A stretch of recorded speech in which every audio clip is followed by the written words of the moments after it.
실록으로 물던 이 교구청에서 우리 교구 구역장 반장님들을 모시고 이렇게 미사를 봉헌하게 됨에 하느님께 감사드립니다.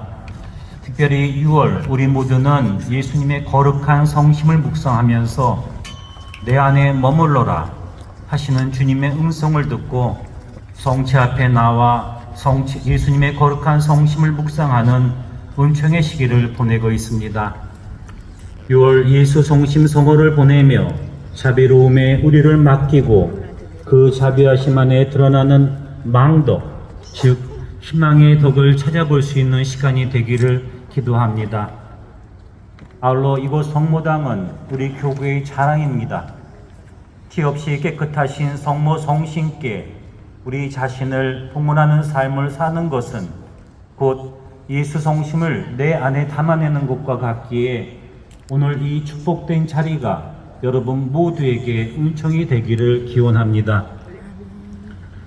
덥고 습하는 시기이기 때문에 오늘 미사를 봉헌하는 장소를 실내를 알아보기 위해서 우리 사무국장 신부님께서 무척 노력을 하였습니다. 근데 여러 가지 어려움이 있어서 이곳에서 미사를 봉헌하게 되었습니다. 오늘 날씨가 덥다고 한다면 또 그리고 힘들었다고 하신다면은 그것을 희생으로 하느님께 봉헌하였으면 좋겠고 희생으로 어려운 이들을 위해서 지향을 가지고 우리가 봉헌했으면 좋겠습니다. 또한 오늘이 대통령 선거가 있는 날인데 우리가 날짜를 미리 정하였습니다. 그래서 우리가 정한 날짜를 국가가 따라온 것이라고 볼 수 있어요. 오늘 우리 새롭게 대통령이 탄생하게 되는데 새롭게 선출된 대통령을 위해서도 이 나라의 통합을 위해서 화합을 위해서 잘 정치를 해달라고 기도해 주셨으면 좋겠습니다.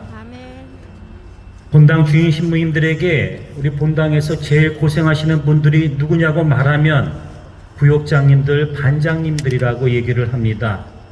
물론 우리 교구 내에 본당 안에 많은 단체들이 있습니다. 그분들도 다 나름대로 교회를 위해서 봉사하시고 예수를 위해서 희생하시는 분들입니다. 사실 그걸 제가 다 이렇게 열거를 했는데 얘기를 못 드리는 이유가 얘기했다가 뭐 하나 단체가 빠지면 제가 이거 못 다 생략을 하겠습니다. 근데 왜 그러냐 물어보면은 구역장님, 반장님들이 최전방에서 구역 모든 집들을 가가고 방문하시기 때문에 거기에 따른 여러 가지 어려움을 많이 갖고 계시다. 그래서 그분들한테 늘 감사한다는 얘기를 신부님들이 많이 하십니다. 저도 여러분 모두에게 머리 숙여 감사를 드리고 싶습니다. 그래서 오늘 미사는 봉사자들을 위한 신년의 미사이고 특별히 저는 미사를 시작하면서 말씀드렸듯이 오늘 미사를 교황님 전대사 강복을 받을 수 있는 미사로 정하였습니다.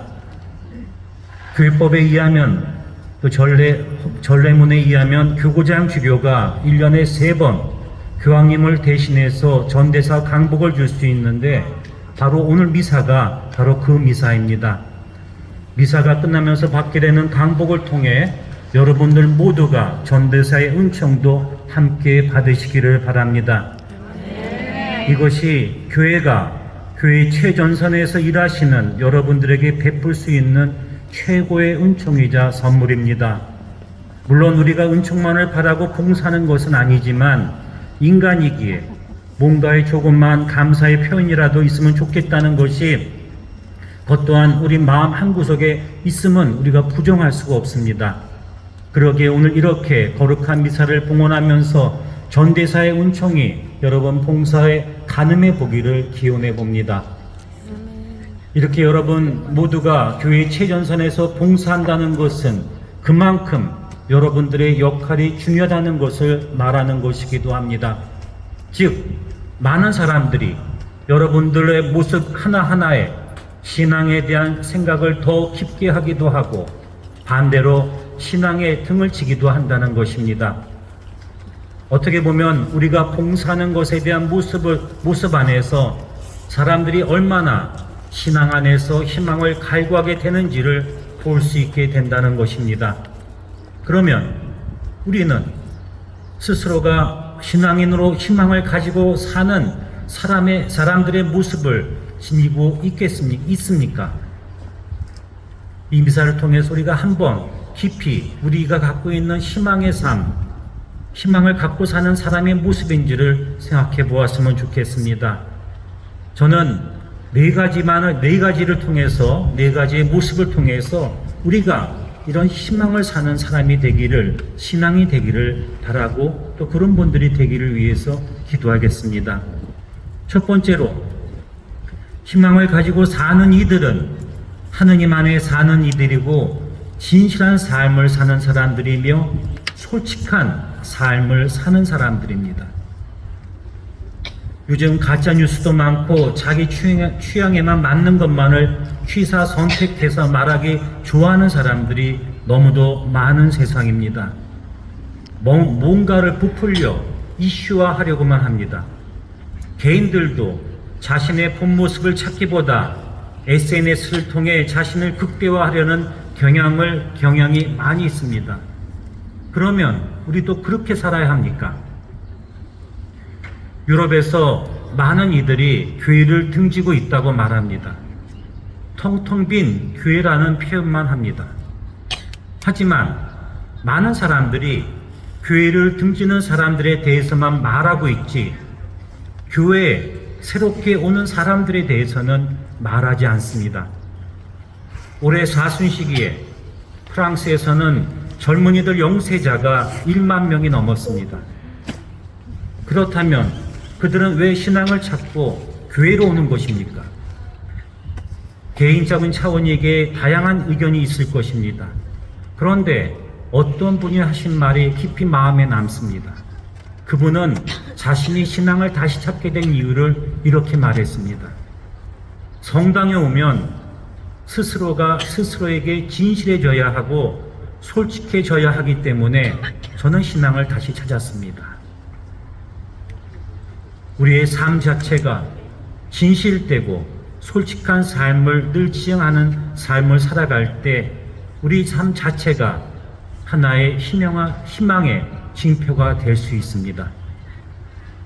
두 번째로, 희망을 가지고 사는 사람들은 사람들과의 관계를 파괴하지 않고 연결해 주는 사람들입니다.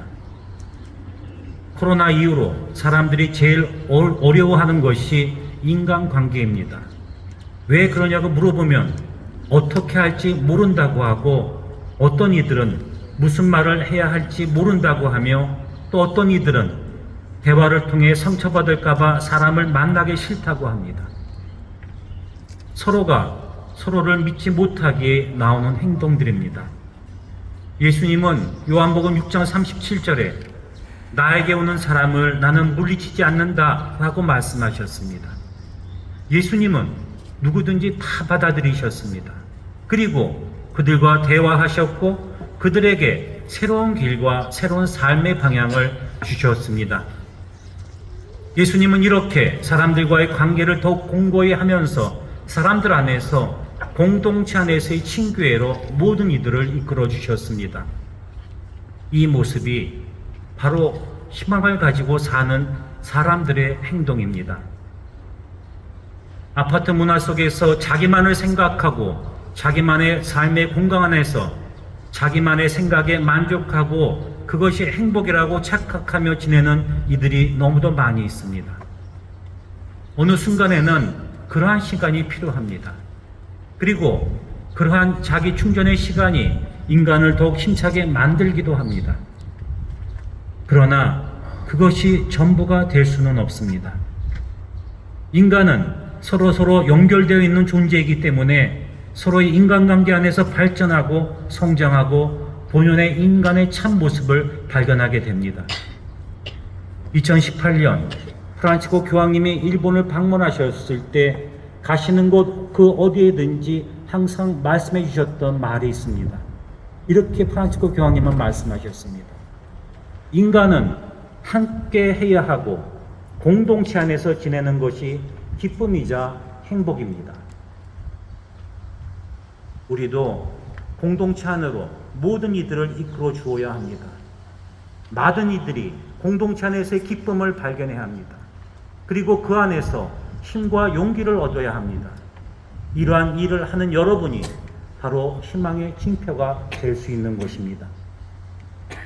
세 번째로, 희망을 가지고 사는 이들은 나눔의 삶을 사는 사람들입니다. 나눔을 말하면 제일 먼저 돈부터 생각합니다. 그래서 좀 아쉽습니다. 왜 사람들이 돈만 생각할까? 나눔을 얘기할 때. 그건 나눔을 해본 사람이, 나눔을 해보지 않은 사람들이 나눔 얘기하면 제일 먼저 생각하는 게 돈이에요.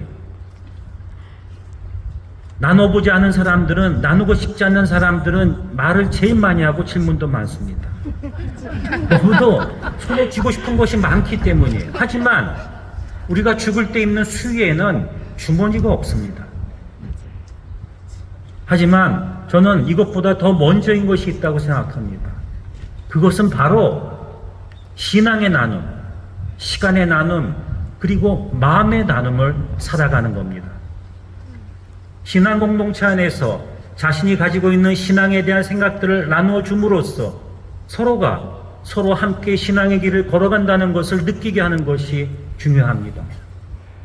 이를 요즘 교회 용어를 사용한다고 표현한다면 시노달리타스의 삶을 살아가시는 것이라고 할 수 있습니다. 이것이 희망을 살아가는 사람들에게 가장 중요하고 첫 번째 나눔인 것입니다. 성당은 신앙에 대해 말하고 신앙을 나누는 것이지 남을 험담하고 뒷담화하는 곳은 아니기 때문입니다. 또한 시간의 나눔과 마음의 나눔은 씀씀이의 문제입니다. 더 이상 설명이 필요하지 않을 정도로 여러분이 이것이 무엇을 의미하시는지 아실 것입니다. 마음이 없다면 행동에서 그대로 드러나고 시계만 바라보는 사람 앞에서는 그 무엇도 할 수 없다는 것을 여러분들은 다 아실 것입니다. 우리의 나눔의 삶의 모습을 통해 모든 이들이 나눔의 신비를 체험하게끔 우리를 통해 이끌어 주셨으면 좋겠습니다. 마지막으로 좀 어려운 이야기입니다. 희망을 가지고 사는 사람은 용서의 삶을 살아가는 사람들입니다. 포용을 가지고 살아가는 사람들입니다. 포용의 마음을 가지고 살아가는 사람들입니다. 주의 기도에서 우리가 용서받는 이유는 하느님이 우리를 용서해 주시기 때문입니다. 이는 바로 하느님의 자비의 근거를 두고 있습니다. 하느님 자비를 깊이 체험하면 할수록 용서의 삶은 점차 삶 안에서 드러나게 되는 것입니다. 그러나 쉽지 않습니다. 필리핀의 어느 성당에서 기도를 열심히 하시는 할머니 한 분이 계셨다고 합니다. 성당에서 청소도 열심히 하고 매일 일관되게 사시는 모습을 보고 본당 신부님이 감동하셔서 자신도 그렇게 살아야겠다고 마음을 다잡았다고 합니다. 사실 너무도 기도도 열심히 하셔서 많은 본당 신자들이 표현은 하지 않았지만 존경의 마음도 있었다고 합니다.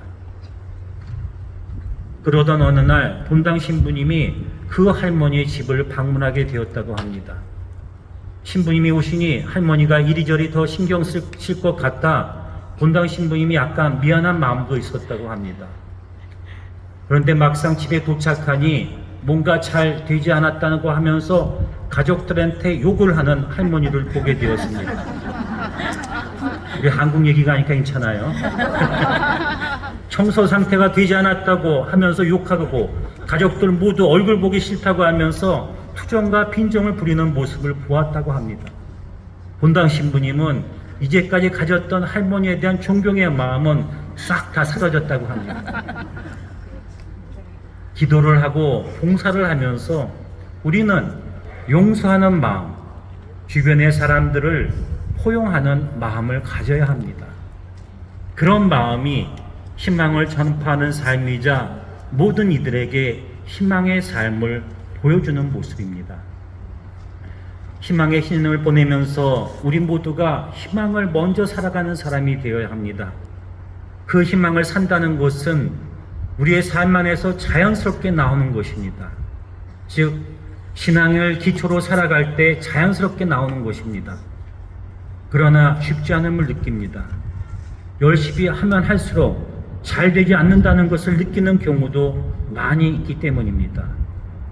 이런 의미에서 볼 때 신앙, 희망, 사랑에 대해서 교회는 향주 삼덕이라고 했다는 점을 기억해 볼 필요가 있습니다. 덕이라는 말은, 이 덕이라는 말을 붙였다는 것은 한순간에 이루어지지 않음을 얘기하는 겁니다. 덕은 일생을 통해서 쌓아가는 것입니다. 그리고 덕은 우리가 절대 낙담하지 말고, 우리 자신에 대해서 낙담하지 말고 실망하지 말고 늘 그런 환경에서 굳굳이 일어나서 하나님께 나아갈 때 하나씩 하나씩 쌓여져 가는 것입니다. 그럴 때 변하지 않는 신앙의 덕, 희망의 덕, 사랑의 덕을 만들어 갈 수가 있는 것입니다. 늘 항구하게 그 희망의 덕, 사랑의 덕, 희망의 덕을 쌓을 수 있도록 이 미사 동안 은총을 청해 보도록 합시다. 봉사를 하면서 아무리 어렵고 힘들더라도 그 안에 덕을 쌓기 위한 하느님의 인도하심이 있음을 믿으며 늘 항구한 신앙이 되기를 지향하면서 이 미사를 봉헌하도록 합시다. 아멘. 우리는 희망으로 구원을 받았습니다. 아멘. 아멘.